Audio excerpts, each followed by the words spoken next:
Padre nuestro que estás en los cielos, santificado y glorificado sea tu nombre. Queremos agradecerte, Padre, por tu amor, por tu misericordia, por el privilegio de concedernos este tiempo para dedicarlo a aprender más de ti, más de tu amor, más de tu palabra y de prepararnos cada día mejor para el encuentro contigo cuando tú te manifiestes en majestad y gloria. Pedimos e invocamos tu presencia por medio de tu Santo Espíritu y tus santos ángeles, para que sea Él quien nos guíe y nos dirija, para que abra nuestro entendimiento de tal manera que podamos atesorar el mensaje que has preparado en esta noche para cada uno de nosotros. Bendice a cada hermano y hermana presente y a aquellos que nos están siguiendo a través de las redes sociales. Todo esto te lo pedimos y te lo agradecemos por Jesús nuestro Señor. Amén. Pueden tomar asiento, hermanos. El tema de esta noche se llama En Comunión. En Comunión. Y el versículo clave que vamos a desarrollar es muy corto. Tiene 3 palabras. Está en Primera de Tesalonicenses, capítulo 5, versículo 17, que dice, orad sin cesar. Eso es el versículo, un versículo muy corto de la palabra de Dios. Pero tiene un llamado de Dios, un llamado para cada fiel seguidor de Cristo. Orad sin cesar. Ahora, ¿cómo podemos nosotros en nuestras vidas estar continuamente orando al Señor? ¿Será que todo el tiempo tenemos que estar de rodillas con los ojos cerrados y orando todo el tiempo? Y tenemos que dejar las cosas de lado, los trabajos, las obligaciones, los compromisos, todos los tenemos que dejar de lado. No. El orar sin cesar, vamos a ver que es un estilo de vida, donde en esa vida que vamos a llevar, el centro, ¿quién creen ustedes que tiene que ser? Cristo Jesús, nuestro Señor. Así es.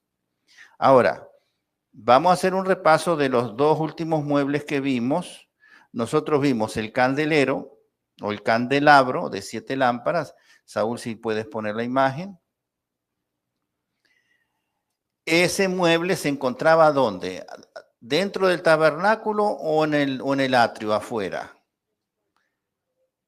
Bueno, ahí tienen el panorama completo del santuario. ¿Ve? La tienda, que es el tabernáculo, y el atrio, que es el patio que está cercado por la cerca esa de lino, ¿no? Afuera habían 2 muebles, que era el altar de sacrificio, ese, luego el que venía era el lavacro, y luego al entrar al lugar santo teníamos el candelabro de 7 lámparas, eso es adentro, que era la única fuente de iluminación, la mesa de los panes con los panes de la proposición o los panes de la presencia. Y ahora vamos a ver el tercer mueble. Ahí tienen ustedes una vista general del interior del santuario. El velo adentro es la cortina azul que separa el lugar santo del santísimo. El lugar santo es el que está a la derecha y el santísimo el que está a la izquierda. Ustedes ven que el lugar santo es más grande que el santísimo.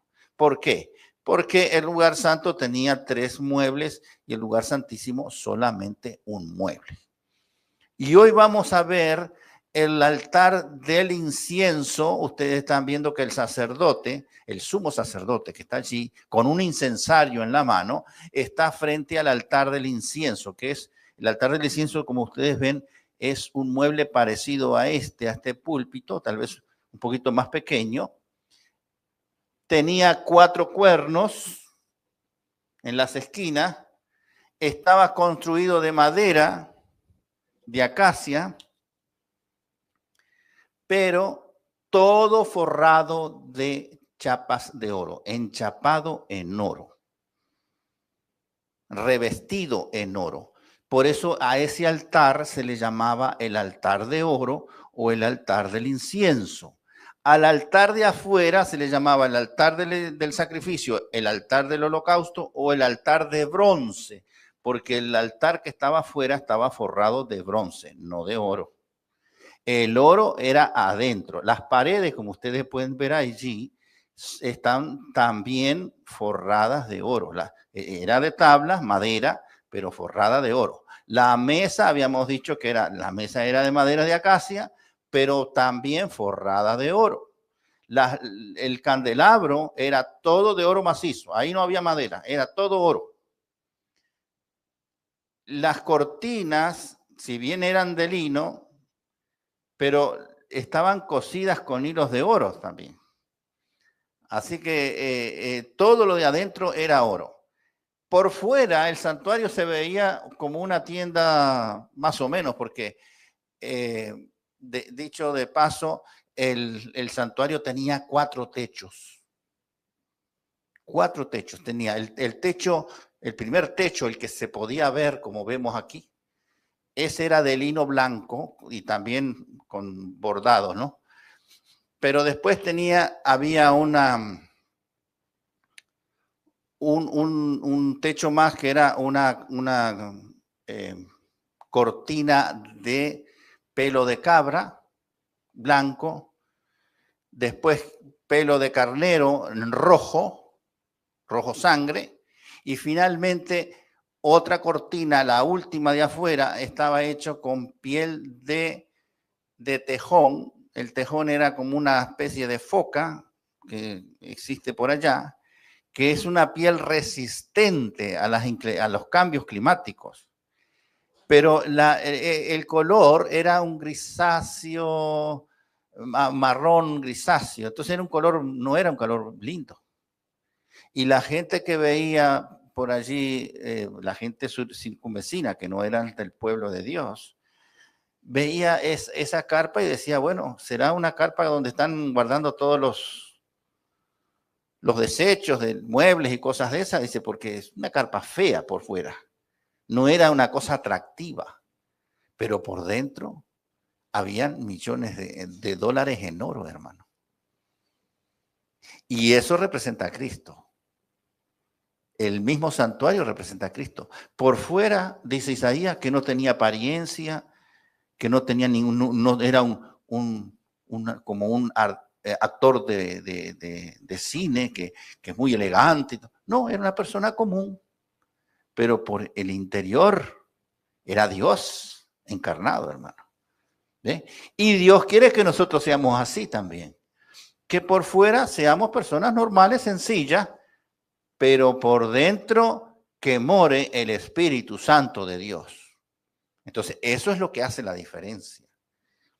Así que ahí tenemos un detalle muy interesante con el tema del santuario. Pero vamos a ver ese tercer mueble. Nosotros vimos que en el candelabro nosotros podíamos ver allí representado a Cristo, porque Cristo era la luz del mundo. Podíamos ver al Espíritu Santo, porque el Espíritu Santo estaba representado por el fuego de las lámparas y por el aceite que llevaba el candelabro.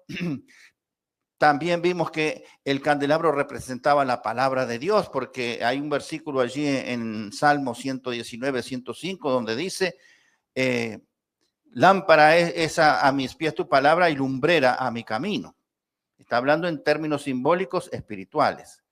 Y luego pasamos a la mesa de los panes, y los panes vimos que eran 12 panes en 2 hileras, y cada hilera representaba al Padre y al Hijo, y vimos que los panes estaban amasados sin levadura, pero con aceite de oliva, y el aceite representa al Espíritu Santo. O sea que el Dios triuno también hacía acto de presencia en la mesa de los panes, pero los panes también nos representaban a nosotros, así como el candelabro nos representa a nosotros. En el candelabro nosotros damos testimonio a la gente, le hablamos a la gente de Dios, o cuando nosotros simplemente por el hecho de actuar y de hablar, la gente se da cuenta que hay diferencia en nosotros porque en nosotros mora el Espíritu del Dios Altísimo. Y es el que nos inspira para que hablemos correctamente, para que seamos bondadosos, para que expresemos amor y no represalia, ni ira, ni contienda, ni pleito, porque nosotros vivimos en el Espíritu. Pero en la mesa de los panes, nosotros tenemos que alimentarnos espiritualmente. Allí es Dios que nos habla a nosotros a través de la palabra de Dios. En la mesa de los panes es el lugar de estudiar la palabra de Dios, de meditar en la palabra de Dios y de escuchar cómo Dios nos está hablando a nosotros a través de su palabra. Cuando dice que Cristo le dijo a sus discípulos, no piense usted en Pedro y en Pablo, piense en usted, porque el discípulo de Cristo ahora, en el presente, somos cada uno de nosotros. En aquel tiempo sí era Pedro, Pablo y Mateo y Marcos, en fin. Pero en este tiempo, hermano, somos cada uno de nosotros. Entonces, cuando Dios a través del apóstol o el mismo Cristo, en sus propias palabras, se está dirigiendo a sus discípulos, somos nosotros. ¿Ve? Ahora, en el altar del incienso cambia la cosa. Porque el altar del incienso era un lugar estrictamente para la oración. Allí había un sacerdote que se echaba suerte al sacerdote para ver a quién le tocaba dirigir la oración en ese día o en esa semana. ¿Cómo pasa en las iglesias? A veces, por ejemplo, en las iglesias eligen el anciano del mes, que es el que se va a encargar en ese mes, ese anciano, de que la iglesia funcione con todos los distintos departamentos y con las distintas actividades. El encargado de ese mes es ese anciano. Luego el mes siguiente viene otro anciano y así. Bueno, lo mismo pasaba en el santuario.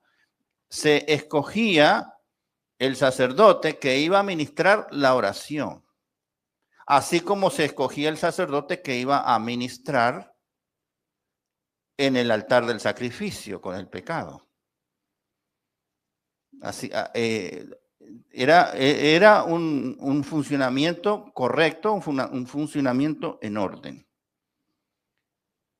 Y entonces vamos a leer un versículo para ir entrando en contexto. Vamos a leer Éxodo 40, versículo 5.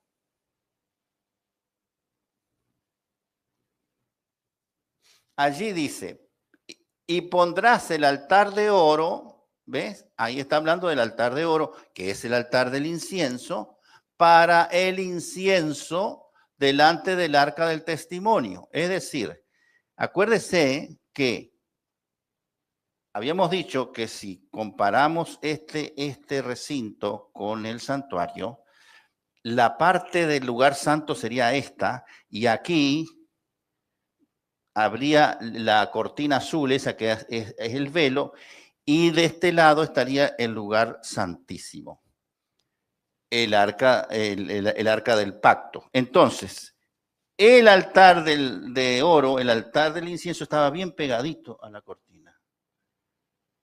Por eso dice que estaba delante dice delante del arca del testimonio. Porque claro, el altar estaba aquí y el arca estaba aquí. Estaba delante del arca, pero lo separaba el velo, la cortina. Vamos a leer ahora lo que estábamos diciendo en cuanto al altar de oro, para que vea que ese altar era de uso exclusivo para la oración. Vamos a leer Apocalipsis 8, versículo 3.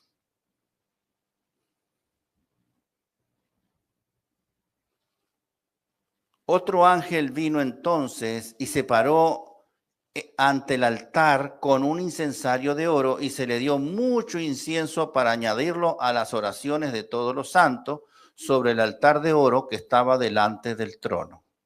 ¿Ves? Está hablando de oraciones, está hablando de incienso y está hablando del altar de oro delante del trono. Acuérdese que también el arca del pacto es el trono de Dios en el lugar santísimo. Por eso está hablando allí que hay un trono. Ayer aprendimos que la mesa de los panes era el trono de Dios en el lugar santo. Porque cuando Cristo ascendió a los cielos, se sentó a la diestra del trono de la majestad de los cielos. Leímos eso en Hebreos. Y entonces, por eso habían dos hileras de panes. Una representaba al Padre y la otra al Hijo. Y la mesa de los panes representaba el trono de Dios en el lugar santo, en el cielo, en el santuario real, en el santuario verdadero. Pero en ese santuario celestial, el santuario verdadero y real que existe en el cielo, el de la tierra ya no existe, pero en el cielo sí existe. Allí también hay un trono que es el lugar santísimo. Por eso está hablando este versículo de las oraciones de los santos sobre el altar de oro que estaba delante del trono. Apocalipsis 8:5 dice algo similar.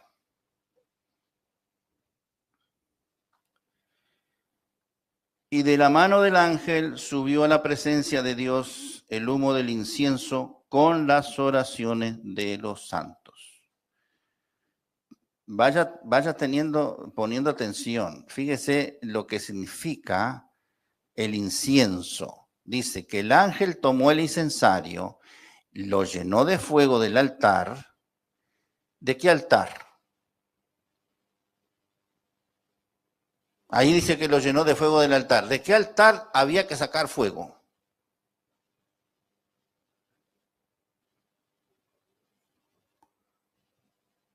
Recuérdese que el fuego sagrado que Dios hizo descender del cielo y encendió el altar del sacrificio que estaba afuera.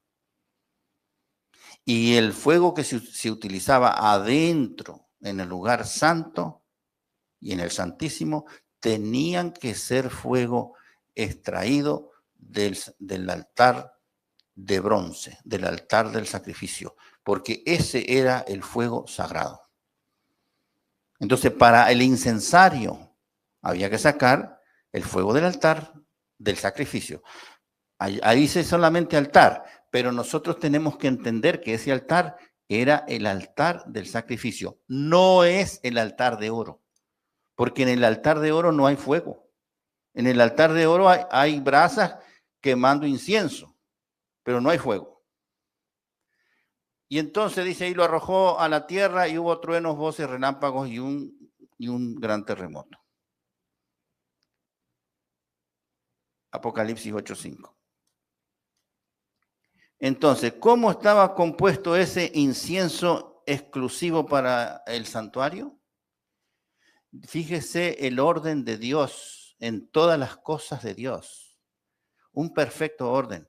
Él estableció hasta el detalle del incienso, cómo tenía que ser el incienso. Fíjese que cuando Dios le dio la orden a Moisés, aparte de decirle las medidas, el material, las dimensiones, los utensilios, los muebles que tenía que tener el santuario, le dijo también hasta cómo se debía formar el incienso y hasta cómo se debían vestir el sumo sacerdote y los sacerdotes. Todo con un bien detallado, un lujo de detalle. Vamos a leer aquí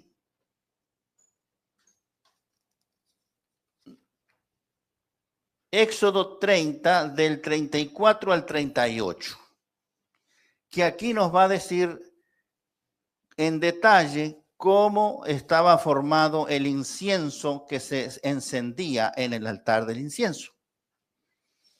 Ponga atención aquí.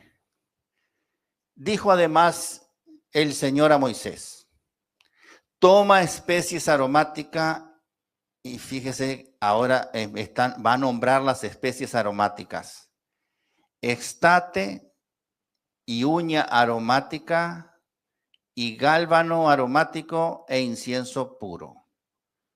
Les aclaro que esa uña aromática no es que le sacaron las uñas a algún animalito. Eso es un vegetal, es una mata. Todos son hierbas: extate y uña aromática, gálbano aromático e incienso puro. De todo en igual peso. Es decir, de esas 4 matas aromáticas se tenía que juntar la misma cantidad en peso. Obviamente que si una pesaba menos que la otra, se tenía que poner un volumen más grande. No quiere decir que todas tenían el mismo peso. Versículo 35. Y harás de ello el incienso, un perfume según el arte del perfumador, bien mezclado, puro y santo. 36. Y molerás parte de él en polvo fino y lo pondrás delante del testimonio. ¿Y qué es el testimonio? ¿Qué es el testimonio, hermanos? El testimonio es el arca del testimonio, el lugar santísimo. Acuérdese que el altar del incienso estaba delante del lugar santísimo, pero separado por el velo. Entonces, lo pondrás delante del testimonio en el tabernáculo de reunión, donde yo me mostraré a ti, o será cosa santísima. Versículo 37. Como este incienso que harás, no os haréis otro según su composición, te será cosa sagrada para el Señor. Y mire la advertencia de Dios en el 38, versículo 38. Cualquiera que hiciere otro como este para olerlo, será cortado de entre su pueblo. Estaba prohibido por Dios que la gente agarrara esa fórmula de incienso y la hiciera para olerla en su casa, para poner incienso en su casa y que su casa, o su carpa, ¿va? Porque allí eran carpas, para que su carpa oliera rico. No, no podían. Ese incienso era único y exclusivamente para uso del santuario terrenal. ¿La gente podía usar incienso en su casa? Sí, pero otra mezcla. Otras matas aromáticas, especies aromáticas, pero no la mezcla que Dios lo estableció. ¿Por qué? ¿Por qué Dios es tan estricto en esto? Porque esos son símbolos de algo espiritual de mucha importancia. Y las cosas sagradas de Dios no las podemos tomar a la ligera. A Dios no le gusta que lo que es sagrado para Dios, nosotros le demos uso común. No le agrada a Dios. Entonces, lo que es sagrado para Dios, nosotros debemos darle el uso sagrado como Dios lo estableció. Si es que queremos caminar con Cristo. Si nosotros decimos que caminamos con Cristo y hacemos lo que se nos da la gana, no estamos caminando con Cristo. Por más que le digamos al mundo, yo soy cristiano. No, somos cristianos cuando hacemos la santa y divina voluntad de Dios, tal cual como lo conseguimos en la palabra de Dios.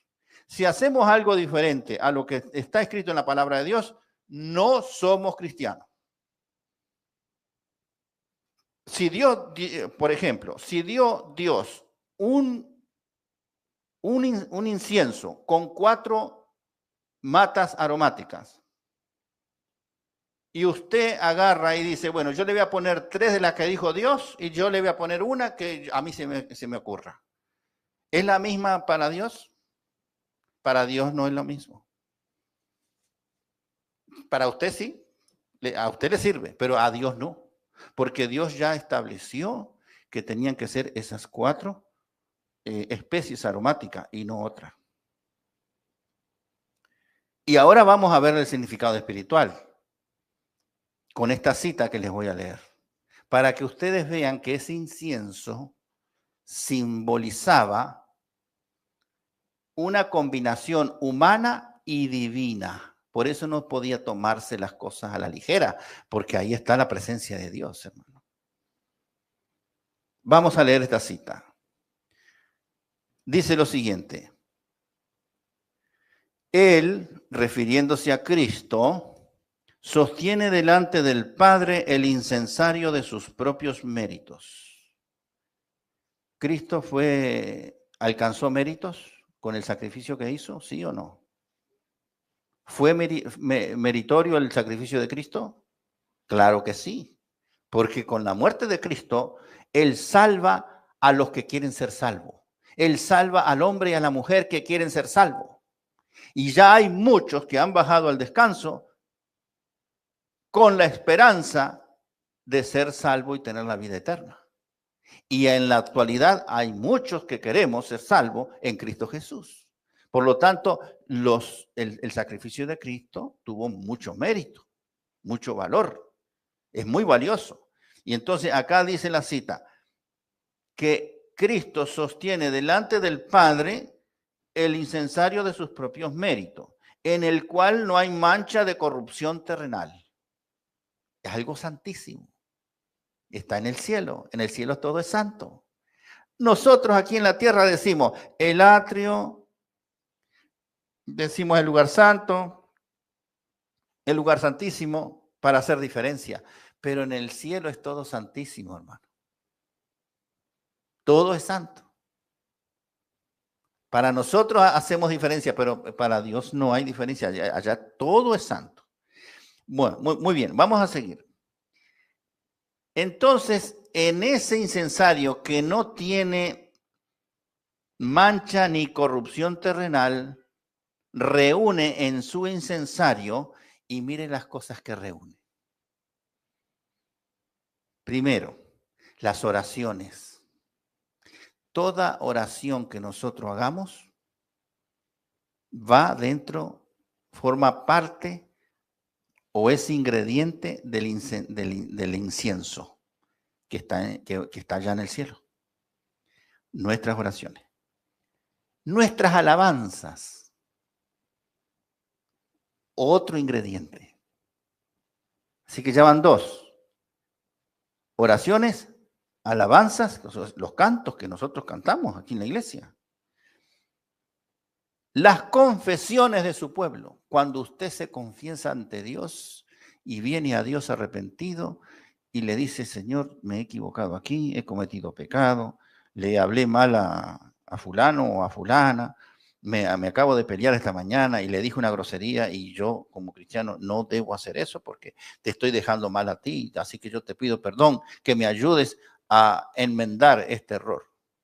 Entonces, esa confesión que usted hace está allí también formando parte de los ingredientes del incensario.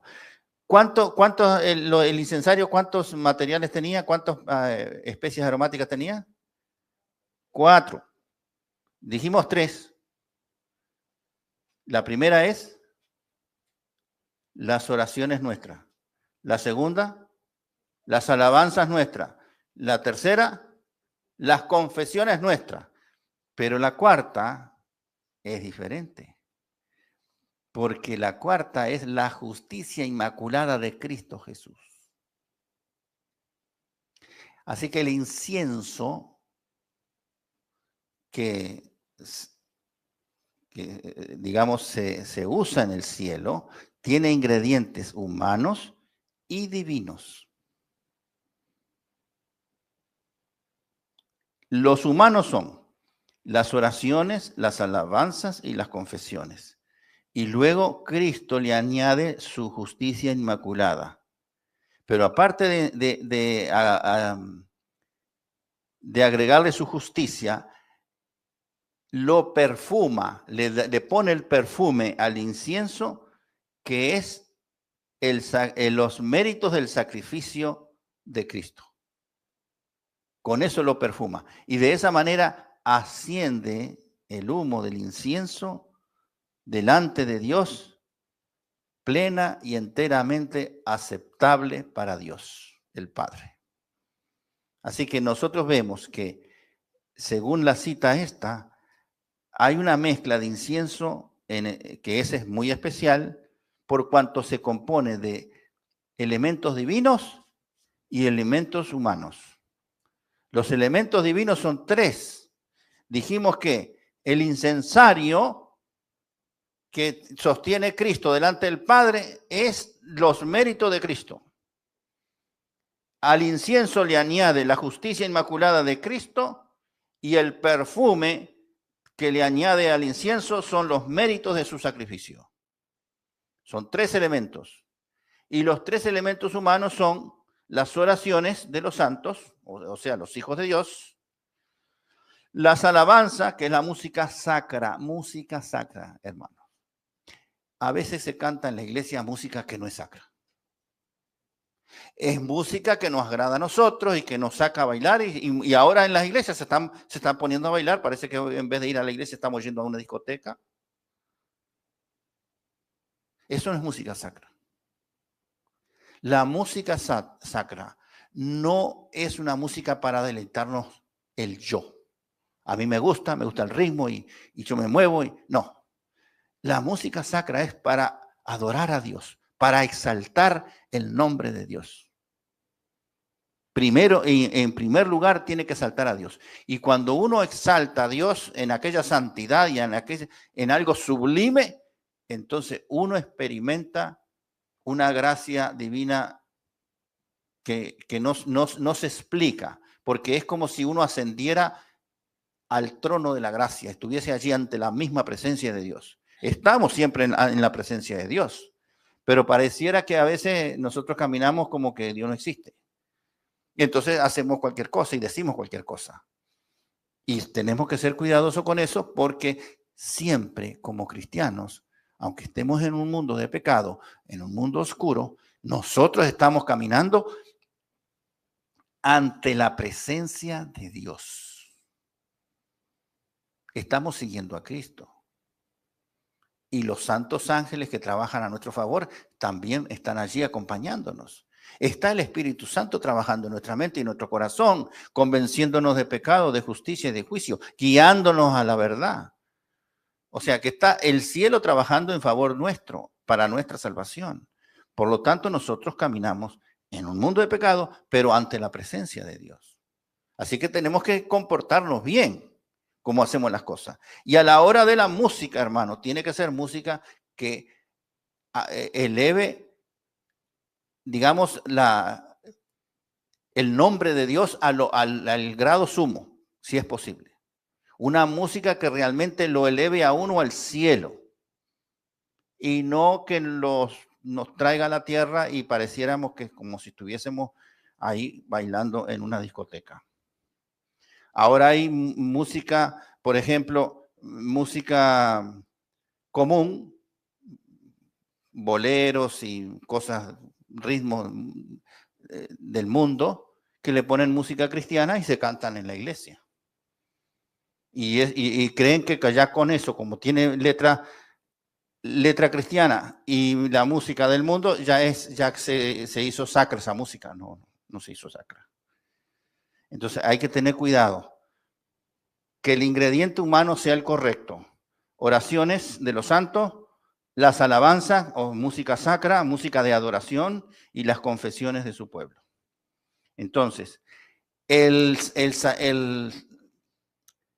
altar de oro o el altar del incienso es el lugar de la oración intercesora en el santuario terrenal. Allí, como le decía hoy, se escogía a un sacerdote y ese sacerdote tenía que cumplir la función de orar en favor del pueblo. Y sabe una cosa, se hacía todo en orden. Habían 2 momentos en el día en que se hacía ese ceremonial de la oración. Y era exactamente la misma hora en que se sacrificaban los corderitos en el altar de bronce, en el altar del sacrificio. En exactamente la misma hora. Mientras un sacerdote estaba allí con el pecador y manipulando el el corderito contaminado de pecado, por la transferencia que se le hizo de pecado. El otro sacerdote estaba adentro del lugar santo, con un incensario y con mucho incienso, poniéndolo sobre el altar de oro y orando en favor del pueblo, intercediendo por el pueblo. ¿Qué horas eran estas? La hora tercera o la terza y la hora nona o la hora novena. La hora tercera eran las 9 de la mañana y la hora nona o novena eran las 3 de la tarde.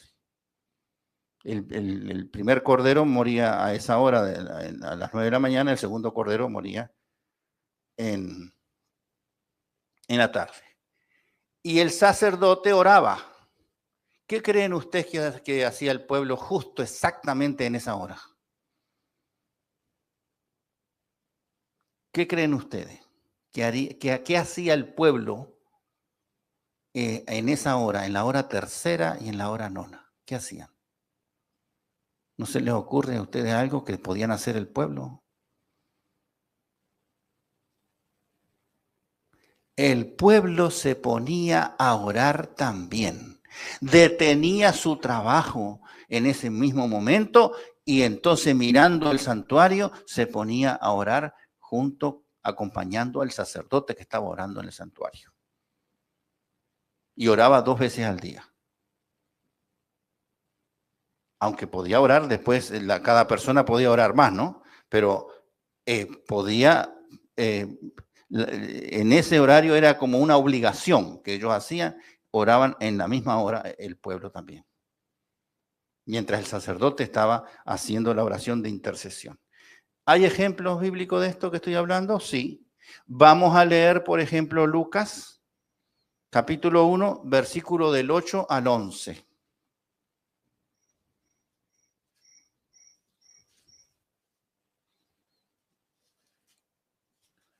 Aconteció que ejerciendo Zacarías el sacerdocio delante de Dios según la orden de su clase, y este Zacarías, hermanos y hermanas, era el padre de Juan el Bautista. Conforme a la costumbre del sacerdocio, le tocó en suerte ofrecer el incienso entrando en el santuario del Señor. Y toda la multitud del pueblo estaba afuera orando a la hora del incienso. ¿Ve? Ahí lo dice la Biblia. Y se le apareció un ángel del Señor puesto en pie a la derecha del altar del incienso. Bueno, la historia continúa. No vamos a dejarlo hasta ahí. Yo se las cuento, no vamos a leer el versículo. Pero, ¿qué pasó? El ángel le dijo que su esposa, que era estéril y que ya estaba un poquito pasadita de edad, estaba embarazada. Y él no le creyó. Y el ángel le dijo, no me creíste, vas a quedar mudo hasta que nazca el niño. Y quedó mudo, él no pudo hablar. Hasta que nació Juan el Bautista. Lean la historia, ahí está en Lucas capítulo 1, del 8 en adelante. Vamos a leer otro pasaje donde aquí tenemos a 2 apóstoles, Pedro y Juan, que iban al templo a orar. ¿A qué hora creen ustedes que iban al templo a orar? Vamos a leerlo en Hechos capítulo 3, versículo 1.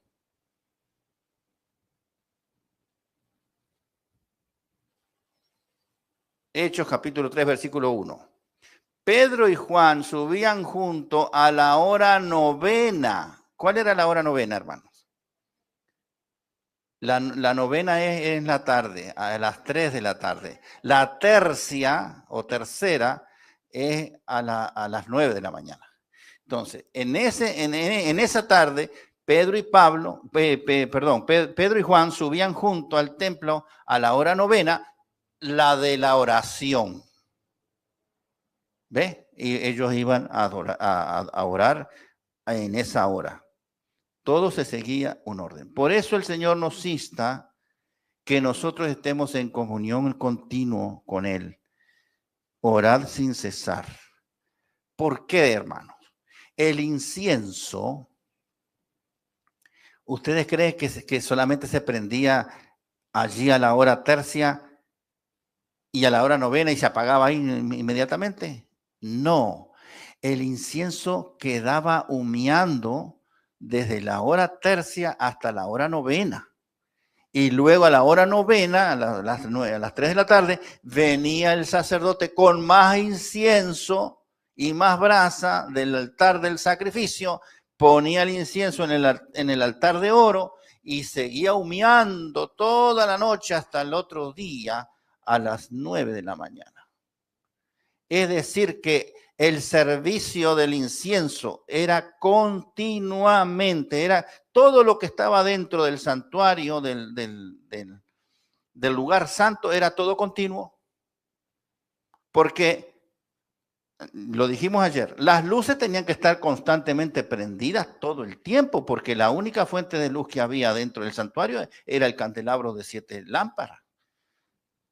No se podía tener un rato prendida y después apagado. No, todo día y noche prendido. Así que las luces tenían que iluminar continuamente. El pan se mantenía continuamente toda la semana. ¿Qué día era el que se cambiaba? Que a mí se me olvidó. En Shabbat se cambiaba. En sábado se cambiaba los 12 panes sin levadura y se comían, los sacerdotes se comían esos 12 panes sin levadura, porque como eran sin levadura, no se fermentaban, el pan no se echaba a perder. Estaban frescos como recién horneados. Y entonces en una ceremonia especial se ponía ese sábado 12 panes recién horneados. Pero en la mesa de los panes todo el tiempo había pan. Y ahora en el incienso, en todas horas del día había incienso aromático, había humo que salía agradable hacia el Señor. Y dice que los escritores bíblicos dicen que el olor del incienso se sentía hasta afuera del terreno donde estaba plantado el santuario. El olor es exclusivo del incienso del santuario. Ahora, una cosa que yo no le expliqué, el incienso, aparte de cumplir esa función de dar un aroma exquisita dentro del ambiente, cuando se sacrificaba un cordero, digamos, el pecador llevaba el cordero al altar del sacrificio, ponía las manos sobre el corderito y le transfería los pecados. Eso lo explicamos. Luego el pecador mataba el corderito y el sacerdote que estaba allí oficiando, en un recipiente agarraba un poco de sangre del cordero, la otra la echaba a los pies del altar del sacrificio, pero en un recipiente agarraba un poco de sangre contaminada de pecado, la llevaba adentro del santuario y con su dedo asperjaba, ¿cuántas veces? Contra el velo. ¿Cuántas veces creen ustedes? El número perfecto de Dios, que lo vamos a encontrar en todo. 7 veces. 7 veces asperjaba la sangre del corderito contaminada de pecado, de un pecado confesado contra el velo, ante la presencia de Dios. ¿Qué significaba eso? Eso significaba que el pecador se arrepintió, pidió perdón por el pecado y entonces Dios le concedió el perdón. Y ante Dios quedaba grabado la confesión de esa persona que confesó sus pecados, siguiendo los pasos que Dios estableció para limpiarse de pecado, porque uno mismo no se puede limpiar de pecado. Yo si quiero limpiarme de pecado por mí mismo no puedo, necesito de Cristo, necesito transferirle a Cristo, el Cordero de Dios que quita el pecado del mundo, mis pecados. Entonces ahora de ahí en adelante se encarga Cristo de mis pecados. Pero yo ya quedé limpio de pecado. ¿Se da cuenta? Así pasaba antes cuando Cristo no había venido. Se sustituía a Cristo por el Cordero. Pero una vez que ya vino Cristo, ya nosotros no necesitamos cordero porque nuestro cordero es Cristo, el cordero de Dios que quita el pecado del mundo. Y le transferimos a él el pecado. Entonces, fíjese ahora el detalle. Todos los días y varias veces al día, el sacerdote echándole sangre a la cortina. ¿Cómo ustedes creen que olería esa cortina con tanta sangre?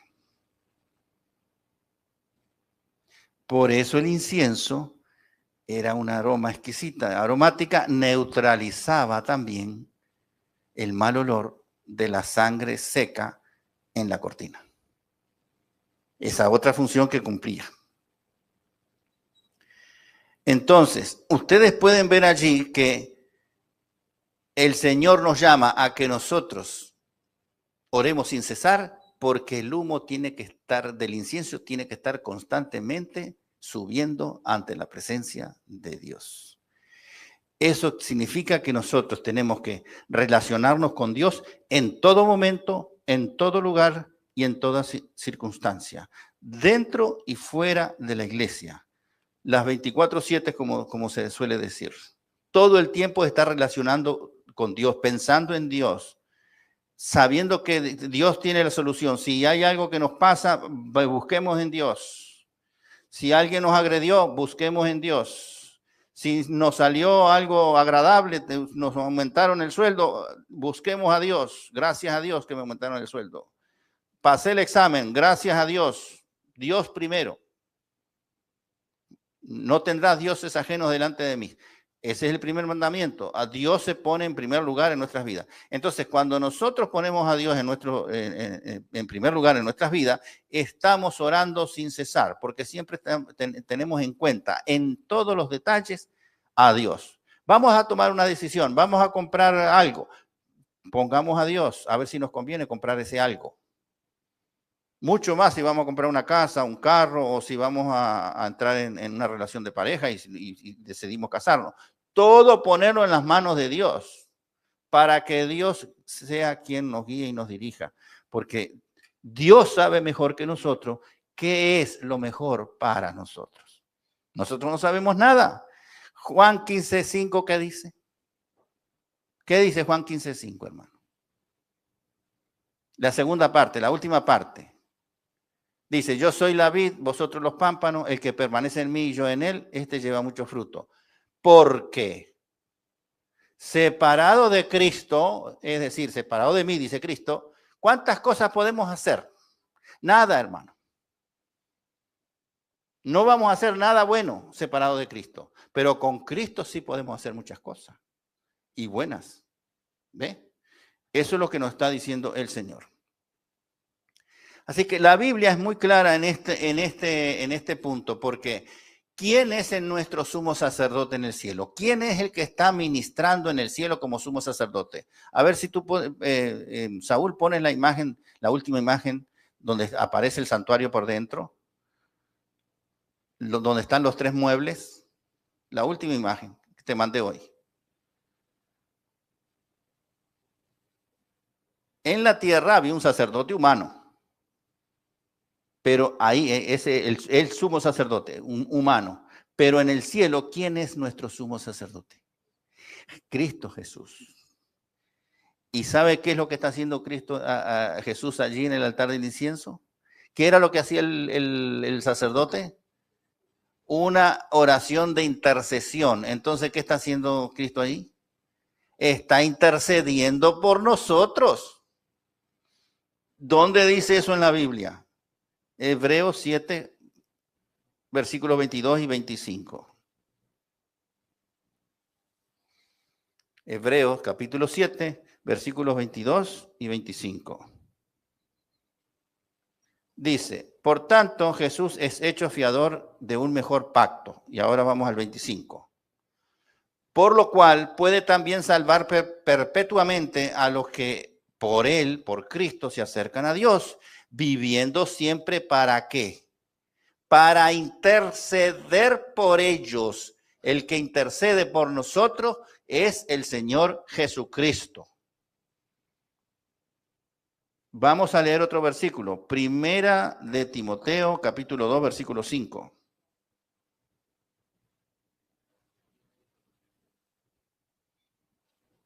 Porque hay un solo Dios y hay muchos mediadores. ¿Cuántos mediadores hay? ¿Qué dice el versículo? Hay un solo Dios y ¿cuántos mediadores? Uno solo. Porque hay un solo Dios y hay un solo mediador entre Dios y los hombres. ¿Quién es ese mediador? Jesucristo hombre. Cuando a usted venga y le diga que hay una mediadora, una mediatrix, y no importa que sea familia del Señor Jesucristo, eso no es cierto. Y si hay alguien que se murió y supuestamente hizo milagros y también lo ponen como intercesor, santo, no sé qué, pues eso es falso, hermano. La palabra de Dios es bien clara. Hay un solo Dios y un solo mediador entre Dios y los hombres, y ese se llama Jesucristo, que es hombre, pero también es Dios. ¿Quiere otro versículo más para reforzar? Hechos 4:12. Hechos 4:12. ¿Qué dice Hechos 4:12? En ningún otro hay salvación, porque no hay otro nombre bajo el cielo dado a los hombres en el cual podamos ser salvos. No hay, hermano. El único nombre que hay es, que nosotros tenemos, ¿cuál es? Jesucristo, el único nombre. Ahora, vamos a una pregunta. Vimos que el Espíritu Santo no está siguiendo los pasos, igual que nosotros debemos seguir los pasos de Cristo. Acuérdese que del campamento al altar del sacrificio, el Espíritu Santo trabajó allí en nuestra mente y nos llamó y fuimos al altar del sacrificio. En el altar del sacrificio vimos que el Espíritu Santo está representado por el fuego que hay en el altar del sacrificio. En el lavacro vimos que hay agua. En el lavacro el agua representa al Espíritu Santo. En el candelabro vimos que el fuego del candelabro y el aceite del candelabro representa al Espíritu Santo. En la mesa de los panes vimos que el Espíritu Santo también está allí porque hay aceite con que se amasó los panes y el aceite representa, es un símbolo del Espíritu Santo. Ahora, en el altar del incienso no hay fuego, no hay aceite, no hay agua. ¿Estará allí el Espíritu Santo también? Sabemos que Cristo sí está, porque Él está intercediendo ante el Padre. El Padre y el Hijo están allí. Porque Cristo está en el altar del incienso, que está en el lado de la cortina, y del otro lado está la presencia del Padre. Pero ¿y el Espíritu Santo estará allí? ¿Sí o no? ¿En qué? No hay ningún símbolo del Espíritu Santo. Sin embargo, está el Espíritu Santo. Y vamos a leer el versículo, hermanos. Vamos a leer Romanos 8:26.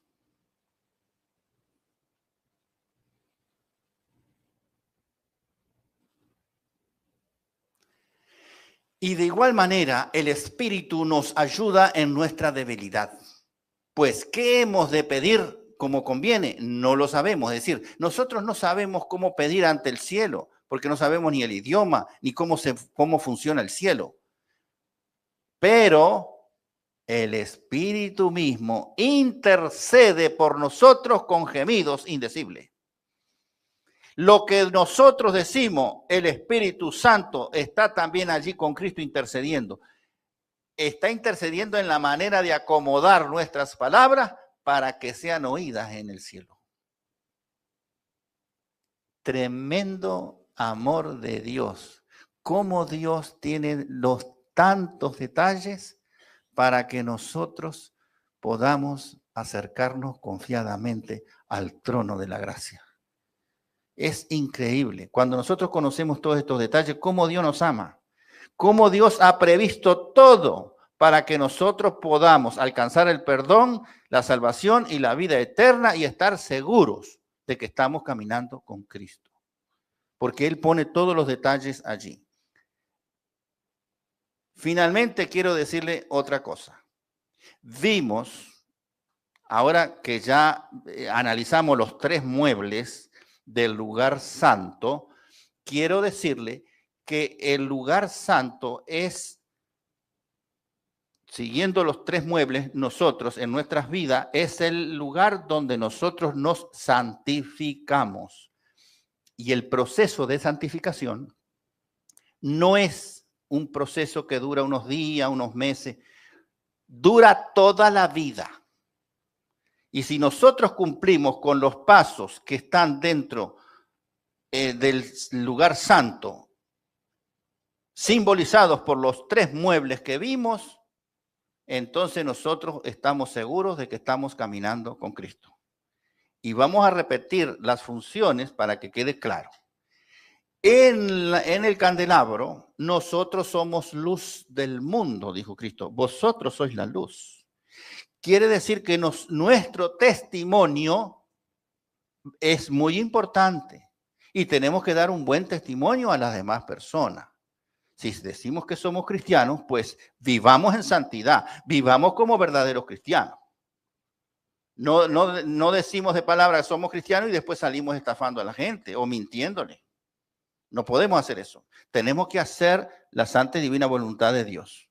Nosotros en el candelabro le hablamos al mundo, ya sea de palabra o por nuestro testimonio, de que somos hijos de Dios, que somos pueblo de Dios. En la mesa de los panes, Dios es que nos habla a nosotros porque el pan representa la palabra de Dios. Ayer vimos ese versículo en Mateo 4:4 que dice, no solo de pan vivirá el hombre, sino de toda palabra que sale de la boca de Dios. Entonces, Dios nos habla a través de su palabra. Cuando leemos la Biblia, cuando estudiamos la Biblia, Dios nos está hablando a nosotros. Y en el altar del incienso, hermanos y hermanas, nosotros le hablamos a Dios en oración, porque a nosotros vamos allí a orar, a contarle al Señor cuáles son nuestras cuitas, cuáles son nuestras tristezas, cuáles son nuestras alegrías. Y también le confesamos a Él nuestros pecados, porque con Él no podemos escondernos nada. Y también cuando estamos gozosos, estamos cantando y elevando un cántico hacia Él, o lo estamos escuchando, o lo estamos escuchando aquí en la mente, nos acordamos de la letra y los vamos tarareando, el cántico que nos eleva y nos acerca al trono de Dios. Mientras nosotros estemos haciendo eso, dando testimonio, estudiando la palabra y orando sin cesar, vamos a estar caminando con Cristo y nos vamos a preparar para el siguiente mueble, que es el que vamos a ver mañana.